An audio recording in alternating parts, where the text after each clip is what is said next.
आजिर मुलतवी प्रस्ताव रे ओडिशार श्रमिक माने राज्य बाहर तथा विदेश रे निर्यातित होउछंदी।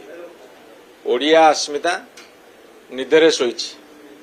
ए परिप्रेक्षी आलोचना रखी आम कहवाक चाहूँ जे वर्तमान जेतेबेले अमेरिका इस्राएल ईरान साथी रे युद्ध चली सेतेबेले सारा पृथ्वी रे बहुत घनघटा सृष्टि होइछि।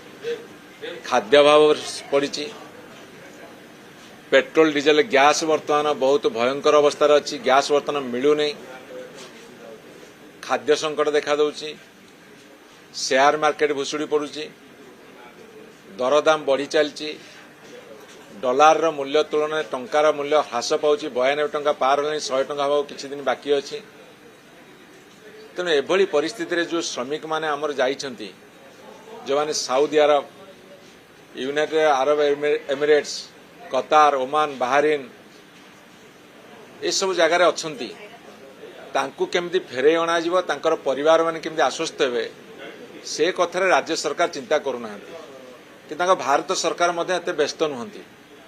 कहीं अमेरिका पाखे माने सरेंडर कर अमेरिका कहब तमे रूस रु तेल किणनी, आमे किणुनु, तुमको परमिशन दिया मासक पे किण, किणु, पार्टी खोलबुनु, पार्टी खोलबुनि। तेणु एभली परिस्थिति रे सबुठु बेसी हैरान होउछंती हमर ओडिसा रु जाइथिबा समस्त श्रमिक भाई माने।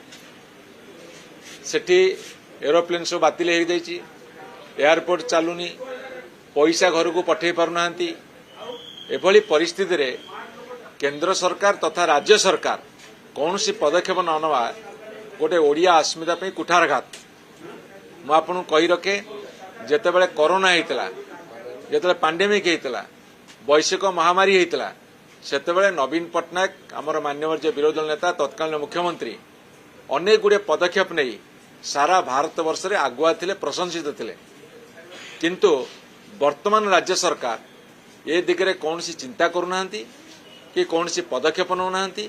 सेइथिपई वर्तमान सरकार को आम निंदा करुचु, भर्सना करुचु एवं तांकर जो सरेंडर गुण ताको प्रत्याहार करी से ओडिशार एवं भारतवर्ष लोकंकर हित पे काम करंतु।